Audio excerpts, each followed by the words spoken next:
اللہ نے عورت کو حکم دیا, مسلمان عورت کو, کہ اگر تمہیں طلاق ہو جائے تو تمہارے پیٹ میں اگر حمل ہے, اس حمل کو, اس پریگننسی کو تمہیں چھپانے کی اجازت نہیں ہے, اگر تم اللہ اور آخرت پر ایمان رکھتی ہو. اس معاملے میں مرد عورت کی زبان پر اعتماد کرتا ہے. اگر ایک مرد نے کسی عورت کو طلاق دی, عورت کو اگر حمل ہے وہ چھپا لے گی اور وہ بتائے گی مجھے مینسز آنا شروع ہو گئے. مرد یقین کر لے گا, بھائی 3 مینسز گزر گئے, عدت ختم. کسی اور مرد سے نکاح کرے گی, اس کو بتائے گی بھائی میری عدت پوری ہو گئی ہے.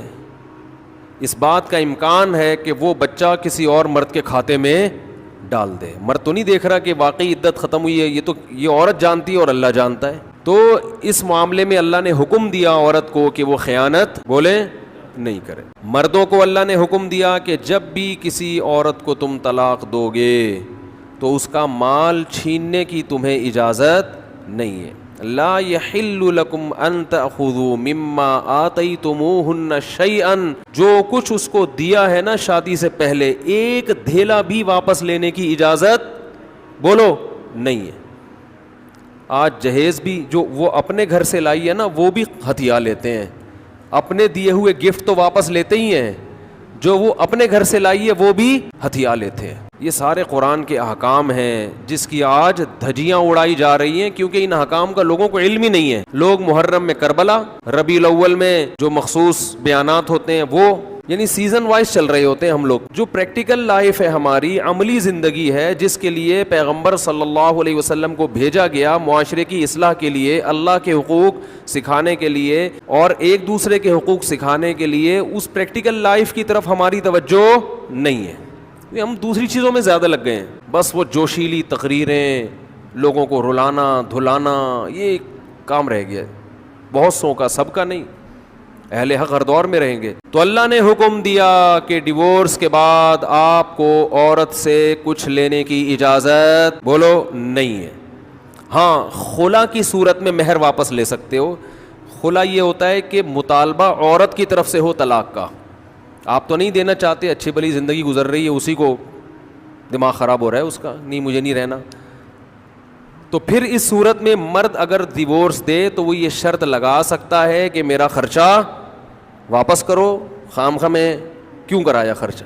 کچھ دن پہلے ایک واقعہ سامنے آیا, ایک آدمی کی شادی ہوئی, دلہن نے پہلی رات کو بولا کہ آپ مجھے پسند نہیں ہو, میں تو کہیں اور شادی کرنا چاہتی تھی, ابا نے آپ کے متھے باندھ دیا. حالانکہ 6 مہینے سے تیاریاں چل رہی ہیں, اب کیا گزرے گی اس آدمی کے اوپر. تو خیر اس نے تو اٹھا کے پٹخنا ٹھکائی لگانا شروع کر دی. کمبخت ایک میسج کر دیتی کہ میں راضی نہیں ہوں, میرا خرچہ کرا دیا, اب پہلی رات کو بول رہی ہے کہ نئی ٹھکائی لگانی چاہیے تھی. میں نہیں کہہ رہا, لیکن اس نے لگائی ٹھکائی, غلط کیا اس نے. تو ایسے موقع پہ بھائی ٹھیک ہے اپنا راستہ لو, میرا خرچہ واپس. اب کون رکھے گا ایسی صورت میں, چاہتی کہیں اور تھی بھائی تو چاہتی تھی بھی اگر کہیں اور, تو اب بتانے کی کیا ضرورت ہے, ہر بات بتائی تھوڑی جاتی ہے. بولو بھائی دل میں بولو چاہتی تو تھی لیکن چلو ہو گئی, اب اسی کو چاہنا شروع کر دیں گے آہستہ آہستہ. گدھا بھی اگر آپ پال لینا تھوڑے دنوں میں اس سے بھی محبت ہو جاتی ہے, تو پورا 2 ہاتھ 2 پاؤں کا انسان ہے, تھوڑے دنوں میں اچھا لگنے لگے گا. یہ سوچ کے صبر کر لو, پوری رپورٹیں پیش کر رہی ہیں اس کو, ظلم وہاں سے ہو, مطالبہ وہاں سے ہو, تو پھر آپ واپسی کا مہر کا واپس مطالبہ کر سکتے ہیں. بھائی جو مہر دیا واپس دو.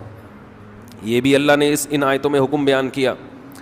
ایک حکم اللہ نے یہ بھی بیان کیا کہ اگر رخصتی سے پہلے طلاق ہو جائے تو پورا مہر نہیں دینا پڑتا, بلکہ آدھا مہر دینا پڑتا ہے. 1 لاکھ روپے مہر رکھا گیا تھا, آپ ابھی رخصتی ہوئی نہیں, آپ نے ڈیورس دے دی, تو پورا مہر نہیں ہے بلکہ آدھا مہر ہے.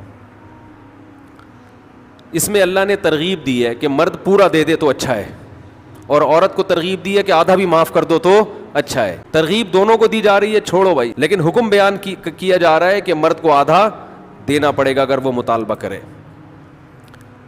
اور اللہ نے اہم حکم یہ بھی بیان کیا کہ جب عورت کو طلاق دو تو جہاں وہ طلاق کے بعد نکاح کرنا چاہتی ہے اس کے نکاح میں رکاوٹ مت بنو, کباب میں ہڈی بننے کی کوشش مت کرو. یہ بھی زمانے جاہلیت میں ہوتا تھا اور آج بھی ہوتا ہے. فلا تعضلوهن ان ينكحن ازواجهن, اگر تم نے چھوڑ دیا ہے اس کو. عرب اس کو غیرت کا مسئلہ بنا لیا کرتے تھے کہ ہم نے چھوڑا ہے تو اب ہم کہیں اور اس کی شادی نہیں کرنے دیں گے. ہمارا معاذ اللہ یوں کہتے تھے تھوکا ہوا مال، جیسے آج بھی لوگ کہتے ہیں، ہم نہیں کہیں اس کو نکاح کرنے دیں گے. اس سے بھی قرآن نے کیا کیا؟ منع کیا. اور اس سے بھی منع کیا کہ اپنی مرضی سے زبردستی اس کا نکاح بھی مت کراؤ طلاق یافتہ کا. ینکحن ازواجہن، اپنے سلیکٹڈ شوہر سے نکاح کرنا چاہتی ہے تو تم کباب میں ہڈی بولو نہیں بنو، یعنی اس کو یہ رائٹ ہے کہ وہ جہاں چاہے نکاح کرے. یہ بھی خرابی ہے آج کل بعض علاقوں میں، یہ خرابی ہے کہ بیوہ کو یا طلاق یافتہ کو نکاح تو کرنے دیتے ہیں، لیکن بعض علاقوں میں دستور ہے نکاح ہمارے ہی خاندان میں ہوگا، آپ ہمارے خاندان سے باہر نہیں جا سکتی. اس کو بھی قرآن نے کیا کیا؟ بولو ختم. نکاح بھی سے بھی نہیں روک سکتے، اور نکاح بھی وہاں ہوگا جہاں آپ نہیں بلکہ یہ چاہے گی.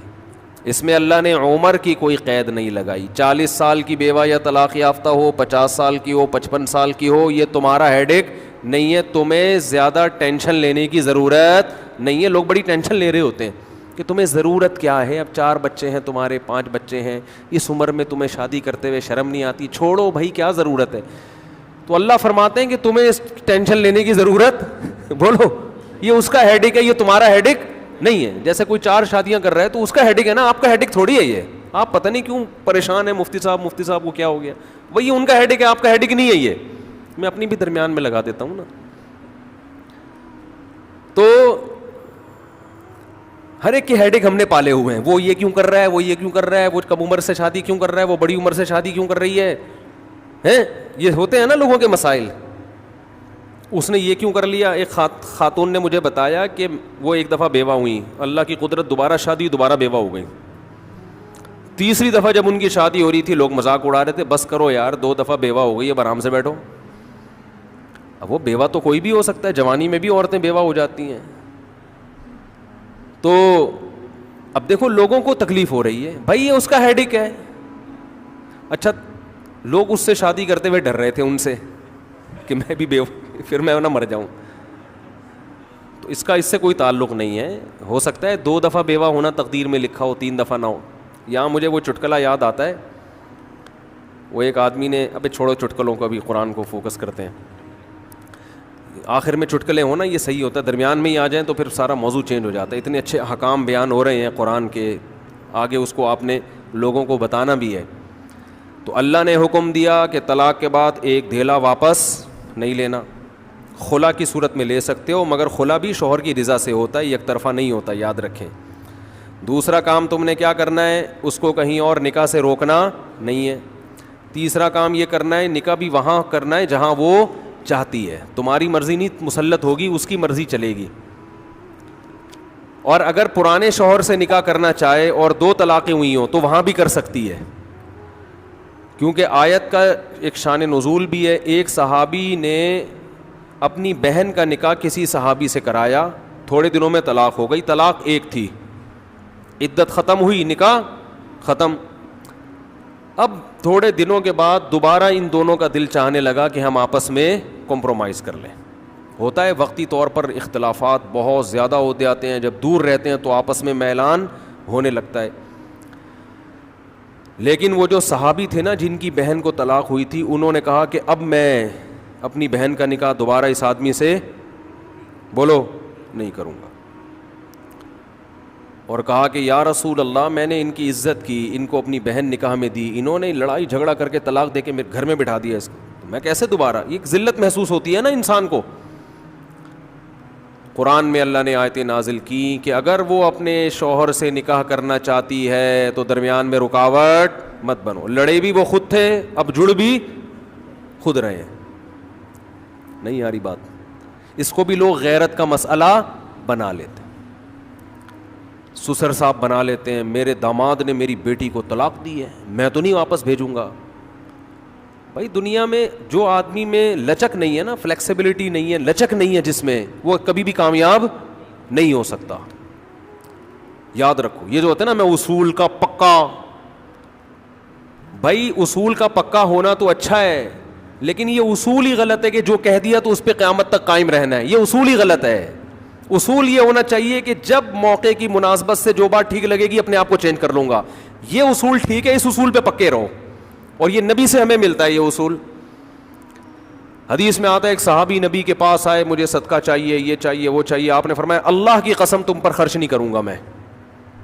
وہ چلے گئے, آپ نے دوبارہ بلایا, فرمایا ان پہ صدقہ کرو, دے دو. وہ پریشان, یا رسول اللہ آپ نے تو قسم اٹھائی تھی کہ میں آپ کو نہیں دوں گا. آپ نے فرمایا من رأى علی یمین فرأى غیرہا خیرا منہا فلیکفر عن یمینہ, کہ جو شخص کسی بات پہ قسم اٹھا لے, جائز بات ہو, کوئی اگر حرام پہ قسم اٹھائی وہ تو بچنا لازم ہے نا, کہ میں گناہ نہیں کروں گا, وہ تو ویسے ہی حرام ہے. جائز کام, صدقہ تو جائز ہے نا, بلکہ ثواب ہے. فرمایا کوئی کسی جائز کام پہ قسم اٹھائے, پھر بعد میں اس کو خیال ہو کہ مجھے قسم توڑ دینی چاہیے, اس کا مائنڈ کیا ہو گیا, چینج, تو اسے چاہیے قسم توڑ دے اور کفارہ ادا کر دے, اس قسم پہ قائم بولو نہ رہے. قسم پہ جب قائم نہ رہنے کا حکم ہے تو بغیر قسم کے میں نے جو بول دیا بس وہ پتھر پہ لکیر بن گیا, یہ تو پاگل اور گدھے ہونے کی علامت ہے. قسم بھی اگر کھا لی ہو تو بھائی اس وقت یہ خیال تھا کہ نہیں دینا, اب زمینی حقائق کہہ رہے ہیں کہ اس کو دینا ہے, تو اب قسم توڑو, کفارہ ادا کرو اور دے دو. بات نہیں آ رہی میرا خیال ہے. یہ کس کی سیرت ہے, نبی کی. نبی سے زیادہ کسی کی پکی زبان ہو سکتی ہے, لیکن ایسی لچک سکھائی ہے کامیاب بننے کے لیے کہ یہ نہیں کہ جو کہہ دیا تو وہ پتھر پہ لکیر. گراؤنڈ ریئلٹی کے لحاظ سے, ماحول کے چینج ہونے کے لحاظ سے آپ نے اپنا رویہ کیا کرنا ہے, چینج کرنا ہے. اس وقت آپ کی رائے یہ تھی, اب آپ کی رائے وہ ہے, کیونکہ زمینی حقیقت بھی چینج ہوتی ہے اور انسان کی نالج بھی چینج ہوتی ہے اور انسان کی رائے بھی چینج ہوتی ہے. بعض دفعہ نالج چینج نہیں ہوتی, انسان تانے بانے ملا کے ایک رائے قائم کرتا ہے, بعد میں جب اور گہرا سوچتا ہے تو اسے لگتا ہے کہ وہ رائے ٹھیک نہیں تھی, تو وہ اسٹیٹمنٹ اس کا کیا ہو جائے گا, چینج. کوئی بات نہیں, دن میں 100 دفعہ چینج ہو جائے. ناکام وہ ہے جو کہہ دیا تو اڑ گیا, بس کچھ بھی ہو جائے. اب دیکھو, ایک آدمی آپ کو مستحق نظر نہیں آ رہا تھا, آپ نے کہا اللہ کی قسم تجھے میں صدقہ نہیں دوں گا, تو فراڈی ہے. بعد میں پتہ چلا نہیں فراڈی نہیں ہے, آپ کو نہیں, میں نے تو بول دیا تھا میں نہیں دوں گا. بھائی اب فراڈی ہونے کی بیس پہ نہیں دے رہے تھے, تو اب پتہ چل گیا یہ فراڈی نہیں ہے. بعض دفعہ پہلے بھی پتا تھا فراڈی نہیں ہے, اب بھی پتہ ہے نہیں ہے, لیکن پہلے خیال تھا کہ نہیں دینا چاہیے, اب خیال ہے کہ دے دینا چاہیے, تو رائے چینج کر لو. بہت مشکل ہے. اور گھریلو جھگڑوں میں تو میاں بیوی کی طبیعت میں اگر لچک نہیں ہے نا, 4 دن بھی ان کا رشتہ نہیں چل سکتا. یہ تو مجھ سے ابھی لکھوا کے سگنیچر انگوٹھے لگا لو, جیسے سبزی والے نے ٹھپے لگائے تھے انگوٹھے لے کے گھوم رہا ہوں. لیکن آپ انگوٹھے نہیں, آپ مجھے پکڑ لینا, میں کہاں بھاگوں گا. وہ جب بھی انگوٹھے کی بات آتی ہے مجھے وہ سبزی والا یاد آتا ہے جس کو میں نے بزنس کے لیے پیسے دیے تھے, اور اس نے ایمانداری میں اسٹیمپ پیپر پہ اپنے انگوٹھے لگا کے دیے تھے. جب وہ پیسے لے کے بھاگا تو 3 سال میں نے وہ انگوٹھے سنبھال کے رکھے. اب لوگ مجھے کہتے ہیں نا, وہ فلاں آدمی کو میں اتنے کروڑ روپے دے رہا ہوں تو اتنا ایماندار ہے, میں تو اسٹیمپ پیپر پہ لکھوا رہا ہوں اور انگوٹھے بھی لگوا رہا ہوں. میں کہتا ہوں یہ انگوٹھوں کا تذکرہ میرے سامنے مت کیا کرو, انگوٹھوں سے کچھ بھی نہیں ہوتا. بندہ اگر 2 نمبر ہے, اسٹیمپ پیپر بکری کو کھلا دینا, کسی کام کا نہیں ہے یہ اسٹیمپ پیپر, عدالت سے بھی نہیں نکلوا سکتے. سمجھتے ہو, لکھوایا کرو ضرور, لیکن اس سے ہوگا کچھ بھی نہیں. عدالت انگوٹھا دیکھ کے بولے گی بس ٹھیک ہے انگوٹھا, اب انگوٹھے کو پکڑ کے جیل میں ڈال دو, بس انگوٹھے کو دیے تم نے پیسے. بندہ تو پکڑائی میں آئے گا ہی نہیں, آ بھی گیا تو کچھ بھی نہیں کر سکتے. عدالت کہے گی دیے کیوں تھے. تو پیسہ دینے سے پہلے 100 دفعہ سوچا کریں. خیر, تو کیا بات چل رہی تھی, ابے انگوٹھے کی بات کہاں سے آئی. ہاں, لچک پیدا کرنا. میاں بیوی کا رشتہ تو ایسا ہے کہ اگر آپ کہیں نا کہ جو میں نے کہہ دیا بس وہ کیا ہے, آرڈر از آرڈر, تو بھائی اس کا مطلب آپ میدان جنگ میں کھڑے ہوئے ہیں, دشمن کی فوجیں آپ کے سامنے, اور آپ ایک فوج کی کمانڈ کر رہے ہیں کہ گولی چلانے کا آرڈر دیا تو کیا کرنا ہے. یہ گھر ہے, یہ میدان جنگ بولو نہیں ہے. یہاں آپ کا اسٹائل یہ ہونا چاہیے, آپ نے بیوی کو آرڈر دیا, گراؤنڈ ریئلٹی یہ کہہ رہی ہے کہ بھائی میرا روب اس پر بیٹھا ہوا ہے اور وہ پکوڑے بنا کے خود ہی کھا رہی ہے, آپ کو ایک لقمہ بھی نہیں کھانے دے رہی. آپ غصے میں آئے, آپ نے کہا بیگم مزید پکوڑا اگر کھایا نا تو گراؤنڈ ریئلٹی کہہ رہی ہے کہ اس دھمکی سے یہ پکوڑے کھانا چھوڑ دے گی نا. لیکن آگے اس کا ایٹیٹیوڈ آپ نے دیکھا, اس نے کہا تو کیا کر لے گا, فوراً وہ کرچھلی اٹھائی, تو کیا کر لے گا, فوراً لچک پیدا کرو. بولو تو صبر کروں گا اور کیا کروں گا, یہ کامیاب, یہ گھر کیا کیسے چلے گا, یہ رشتہ جوڑا رہے گا. اگر آپ نے اس کے ایٹیٹیوڈ دیکھ کے, اس کی پیشانی پہ سلوٹیں دیکھ کے اپنی دھمکی کو واپس نہیں لیا تو یہ گھر کیا ہوگا, پکوڑے تو کھا لو گے آپ لیکن آپ کے بچوں کی ماں مارکیٹ سے شارٹ ہو جائے گی. تو اس میں گھر کے اندر کا اصول لچک, کامیاب آدمی وہ. ہاں ناقابل برداشت کوئی معاملہ ہو جائے تو ایک الگ بات ہے. تو اللہ نے کیا حکم دیا کہ اگر ڈیورس ہو گئی ہے پھر دوبارہ ملنا چاہتے ہیں تو کباب میں ہڈی بولو مت بنو, ملنے دو ان کو, کوئی مسئلہ نہیں ہے. ہاں یہ قرآن نے کہا ہے کہ اس شرط میں ملیں کہ ان کا اپنے بارے میں یہ خیال ہو کہ دوبارہ وہ جھگڑے نہیں کریں گے. ایسا نہ ہو ملتے پھر وہی ٹینشنیں شروع کر دیں, اب دوبارہ اپنی اصلاح کر کے آئیں کہ بھئی اب ان ماضی کے قصوں کو چھیڑنا نہیں ہے.